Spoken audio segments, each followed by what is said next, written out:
Hi అండి, నమస్తే. Welcome back to Ganasri recipes. ఈరోజు అయితే మన రెసిపీలో టేస్టీగా కొత్త ఆవకాయ అయితే మన రెసిపీలోకి వచ్చేసింది.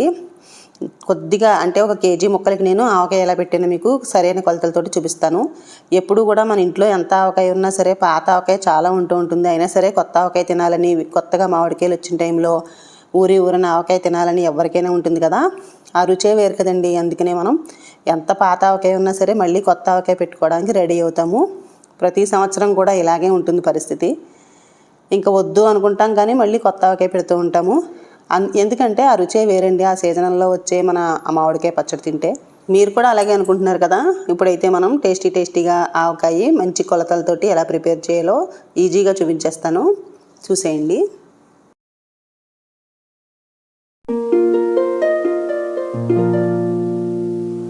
ఈ ఆవకాయ పెట్టడానికి నేను ఒక 4 కాయలు అయితే పచ్చడికి ప్రిపేర్ చేస్తున్నాను. ఇన్ని కాయలు కొన్నాను కానీ నేను కొయ్యలేక ఒక 4 కాయలకు మాత్రమే, అంటే 1 కేజీ ముక్కలకి మాత్రమే నేను ఆవకాయ పెట్టాను.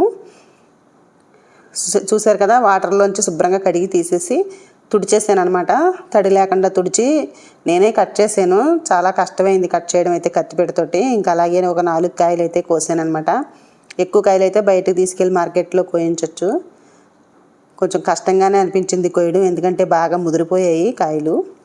ఇలాగా 4 పక్షాలుగా కోసి మళ్ళీ చిన్న ముక్కలుగా కట్ చేసుకోవాలి. లోపల ఉన్న జీడి పొర అన్నీ కూడా తీసేసి క్లీన్ చేసుకోవాలి. కాయకి ఇంచుమించుగా ఒక 10 ముక్కలు 12 ముక్కలు అయితే అవుతూ ఉంటాయి. ఒక్కొక్క చెక్కకి 3 ముక్కలు అయితే మొత్తం 4 మూడు 12 ముక్కలు అవుతాయి అన్నమాట.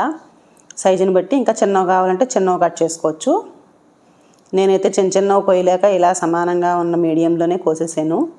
మొత్తానికి ఇలా ఇన్ని ముక్కలు అయితే కట్ చేశాను అనమాట అండి. మిగిలినవన్నీ తీసేసాను. ఇవన్నీ కొలిచి కూడా చూసానండి. ఇంచుమించుగా 1 కేజీ ఉన్నాయి. కేజీకి కొద్దిగా ఎక్స్ట్రా ఉన్నాయి. అంటే 1 కేజీ లెక్క ప్రకారం మనం అన్నీ కలుపుకోవచ్చు అనమాట. ముందైతే ఇలా శుభ్రంగా అన్నీ క్లీన్ చేసేసుకోవాలి. ఫస్ట్ టైం పెట్టుకునే వాళ్ళైతే 1 కేజీ 2 కేజీలు అలా పెట్టుకుంటే మనకి ఈజీగా ఉంటుందండి ఆవకాయ. వాళ్ళకి కూడా తెలుస్తుంది ఇంగ్రీడియంట్స్ అవి ఎంతెంత పడతాయో ఏంటో తెలుస్తూ ఉంటుంది అనమాట. ఇప్పుడైతే నేను ముక్కలు రెడీ చేసేసాను. వీటిని ఒక కవర్లో వేసి నేను ఇప్పుడు కొలుస్తాను. వెయిట్ చూస్తే ఇంచుమించుగా 1 కేజీకి కొద్దిగా ఉన్నాయన్నమాట. 1 కేజీ లెక్క ప్రకారం నేను ఆవకాయ పెడతాను. చూసారు కదా, ఇలా ఒక గిన్నెలోకి తీసుకున్నాను. ఇవన్నీ 1 కేజీ ముక్కలు అనమాట. గిన్నెతో కొలిస్తే ఇలా ఒక పెద్ద గిన్నెతోటి 1 లీటర్ గిన్నె ఉంటుంది కదా, లీటర్ గిన్నెతోటి 1 గిన్నెడు ముక్కలు అయితే అయ్యాయి. ఇందులోకి వెల్లుల్లిపాయలు ఒలిచి పెట్టుకున్నాను. 1 కప్పు వెల్లుల్లిపాయలు, అంటే ఇంచుమించుగా ఒక 100 గ్రాముల పైన వెల్లుల్లిపాయలు వేసాను.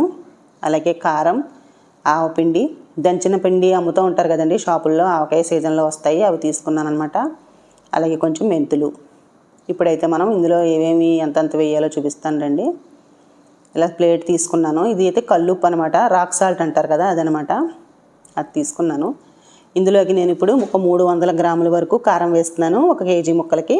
అంటే కొంచెం గ్రేవీ ఎక్కువగా ఉంటే బాగుంటుంది అందుకనమాట. ఒక 300 గ్రాముల ఆవకాయ కారం, అలాగే 300 గ్రాముల ఆవపిండి కూడా వేస్తున్నాను.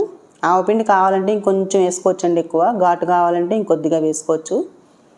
నేను ఇంకంతే వేసానండి, ఎక్కువ వేయలేదు, సమానంగా వేసాను. ఈ గ్లాస్ అయితే ఇంచుమించుగా ఒక 1/2 కేజీ కంటే కొద్దిగా ఎక్కువ ఉందన్నమాట. 300 గ్రాములు లెక్క పెడుతున్నాను అందుకే. అలాగే ఉప్పు అయితే ఈ గ్లాసులోకి సగం వచ్చింది. ఒక 200 గ్రాముల సాల్ట్ అనమాట. ఇది సాల్ట్ కదండి, అది మామూలుగా ఉప్పు కొంచెం పొడిగా ఉంటుంది కదా, గరుకుగా ఉంది ఆ ఉప్పు అనమాట. కల్లుప్పు అయితే మనం పౌడర్ చేసుకుని వేసుకోవచ్చు. అలాగే 1 టీ స్పూను పసుపు కూడా వేయాలి. ఒక 2 స్పూన్ల వరకు మెంతులు వేసాను. మెంతులు వేసుకుంటే టేస్ట్ చాలా బాగుంటాయి. మన ఆంధ్రాలో అయితే ఇలాగే పెట్టుకుంటామండి ఆవకాయ. వేరే స్టేట్లలో వేరే రకంగా పెడుతూ ఉంటారు. అలాగే ఇప్పుడు పొట్టు తీసేసిన వెల్లుల్లిపాయలు కూడా వేసేసాను. ఇవన్నీ బాగా మిక్స్ చేసుకోవాలి.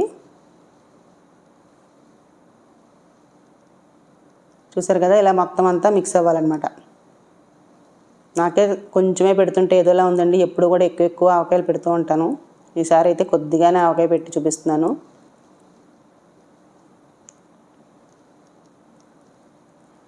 ఇప్పుడైతే ఇలా మొత్తం అంతా మిక్స్ చేసుకున్నాం కదా, మొత్తం అన్నీ కలిపి 300 900 గ్రాములు అయినట్టు అనమాట. అంటే ఒక కేజీ ఇంచుమించుగా ఒక కేజీ ఆవకాయ మసాలా అంతా మనం వేసినట్టు లెక్క అనమాట. ఒక కేజీ ముక్కలకి. ఇప్పుడు ముక్కలు ఇందులో వేసేసుకుంటున్నాను. కొంతమంది అయితే ముందు ఆయిల్లో వేస్తారు ముక్కలు. నేనైతే ఇలా ముక్కలు ఒకసారి కారంలో వేసేసి ఇలా కలిపిన కారంలో వేసేసి అప్పుడు పైన ఆయిల్ వేస్తానన్నమాట. చాలా ఈజీ అండి ఆవకాయ కలుపుకోవడం అయితే. కానీ సమపాళ్ళలో వేసుకోవాలండి అన్నీ. కరెక్ట్గా వేసుకుంటే టేస్ట్ అనేది వేరే లెవెల్లో ఉంటుంది. దీంట్లోకి నేను ఇప్పుడు వేరుశెనగ నూనె వేస్తున్నాను. ఒక కేజీ వేరుశెనగ నూనె అయితే పట్టిందండి. ఇంచుమించుగా ముందు ఒక 3/4 కేజీ వేసాను. ఇప్పుడు నేను ఇది తయారు చేసుకున్న తర్వాత ప్యాక్ చేసుకుని ఛత్తీస్గఢ్ పట్టుకెళ్ళిపోతానమాట. ఇక్కడ కొద్దిగా ఉంచి రాజమండ్రిలో ఛత్తీస్గఢ్ పట్టుకెళ్తానండి. అక్కడైతే ఇంకా మాకు మామిడికాయలు రాలేదు. ఛత్తీస్గఢ్లో అయితే ఇంకా చిన్ని కాయలు వస్తున్నాయి మామిడికాయలు. మనకైతే ఇక్కడ ఆవకాయ కూడా పెట్టేసుకుంటున్నాము.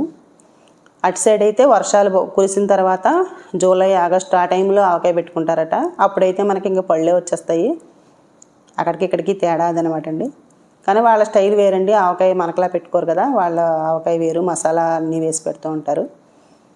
చూశారు కదా మన రెసిపీలో ఉంటుంది north Indian style mango pickle. చూడండి చాలా బాగుంటుందండి. అది కూడా రోటీ చపాతీల్లోకి అయితే బాగుంటుంది. అది కూడా పెడతాను నేను ఎప్పుడు కూడా ఎవ్రీ ఇయర్. ఇప్పుడైతే మొత్తం ఇలా కలిపేసాను కదా, పైన ఇంకొంచెం ఆయిల్ వేస్తాను. ఒక 3 రోజుల తర్వాత అయితే మనం ఇది చూసుకుంటే కొంచెం ఉప్పు కారం అన్నీ సరిపోయేలేదో తెలుస్తుంది. ఇప్పుడైతే తెలియదు, కొంచెం ఊరితేనే బాగుంటుందన్నమాట. ఇలా కారం వేసేసి కలిపేసాను. ఆవకాయ అయితే రెడీ అయిపోయింది. చూడడానికి ఎమ్మీగా భలే ఉంది కదండి, కలర్ ఉందండి. ఇటు సైడ్ నార్త్ సైడ్ పట్టుకెళ్ళినప్పుడు రంగు వేసారా ఇందులో అని అడుగుతూ ఉంటారు వాళ్ళు. ఎందుకంటే ఈ ఎర్రమిరపకాయలు అసలు దొరకవండి వాళ్ళకి. కాశ్మీరీ మిర్చి దొరుకుతుంది కానీ ఈ టేస్ట్ వేరు, ఆ టేస్ట్ వేరు. ఆవకాయ కోసం వచ్చే ఈ కారం రుచే వేరనమాట.